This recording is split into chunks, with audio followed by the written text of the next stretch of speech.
up, guys? Welcome back to Life on the Wrist. Hope you guys are doing well. Today we're going to be continuing our series where we discuss places to travel for watches.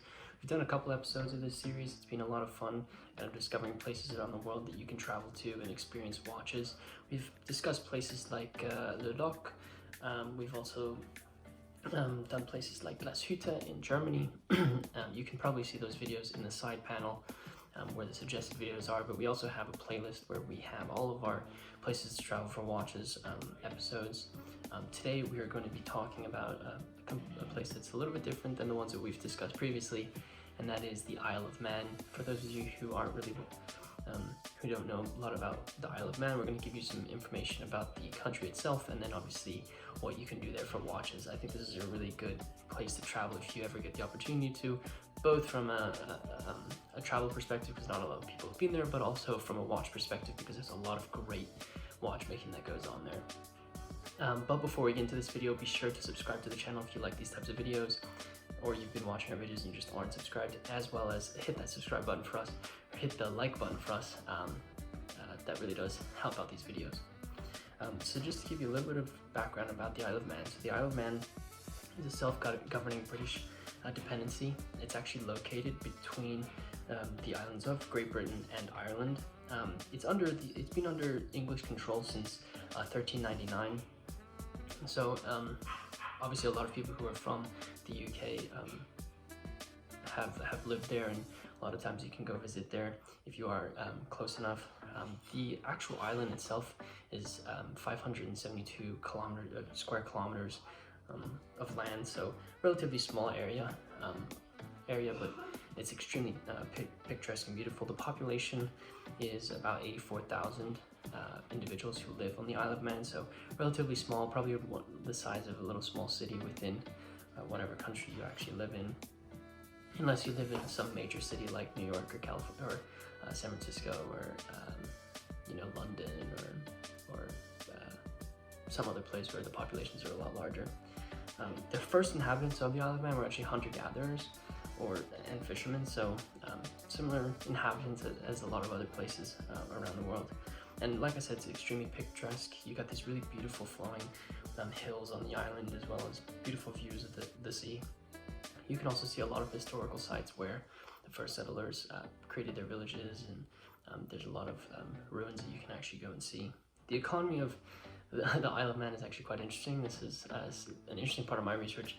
The number one industry that contributes to GNP was insurance and eGaming, and by eGaming I mean gambling, so things like online poker, online blackjack, those types of things. So interesting that's one of the best industries of the Isle of Man. After that, it's banking, which is pretty normal, and I think healthcare plays a big part in the GDP of the Isle of Man. And now going into the things you can do there for watchmaking, I think this is probably the biggest thing you can do there when it comes to being a watch enthusiast, and that is visiting Roger Smith, who is a very famous and well-renowned watchmaker who studied under the famous watchmaker George Daniels. I'm going to give you a little bit of history about George Daniels and Roger Smith and what you can go and do on the Isle of Man. So George Daniels was an English horologist. He's really considered one of the best, most well-renowned watchmakers of recent times. He didn't produce many watches, but he was one of the people to produce the entire watch. And when I say the entire watch, I'm meaning he was the individual who was producing every single screw, every single gear. He also produced the case of the watch, and that very traditional outlook on watchmaking is something similar to something that Breguet does. If you don't know who Breguet is, he's a very famous watchmaker who's contributed hugely to the advancements in watchmaking. We did do an episode of legendary figures within watchmaking, and he's one of the individuals we talked about, so be sure to check that video out if you want to learn more about him. George Daniels, obviously, like I said, is known for creating the entire watch, but one of the biggest things that he was influential in was actually creating the coaxial escapement that is used in Omega watches. To give you an idea of what that actually does, it actually just reduces the amount of friction that the escapement has when it is in motion, which means you don't really have to use lubricant in order to reduce that friction. Another thing that's pretty big about him is that his Space Traveler watch number 1 actually sold at auction in July of 2019, so last year, for 4.7 million US dollars. So it fetched a lot of money, but obviously it was produced by one of the world's best watchmakers, so it makes sense that he set a record with that. So George Daniels was a very, very famous watchmaker, and Roger Smith, who is currently a watchmaker who operates on the Isle of Man, studied under George Daniels. The story was actually quite interesting. Roger Smith was interested in watchmaking and sent George Daniels a letter asking him if he could help in any way possible with George Daniels' company. And George Daniels ended up meeting with Roger Smith and said, George Daniels wrote a book called Watchmaking, and George Daniels told Roger Smith, yeah, just use the book and create a watch. And so the first watch he brought to George Daniels was really, really bad, and so Daniels sent Roger Smith out and said, create another one. So Roger Smith went about doing that, and I think it took him about 5 years to make his first, and at that point, George Daniels was really excited with the watch that Roger Smith produced and said, you're now a watchmaker. And from that point forward, Roger Smith ended up working with George Daniels until George Daniels passed away, and now Roger Smith has his own company, which is located in Ramsey on the Isle of Man. He, like George Daniels, makes a few watches every year, but he makes the entire watch. So similar to the first watch he made all of the screws, all of the gears, all of the watch components. He also made the case, as well as the dial, the hands, the entire watch from start to finish. He takes a lot of his inspiration from the traditional watchmaking that George Daniels did and produces it under the name Roger Smith.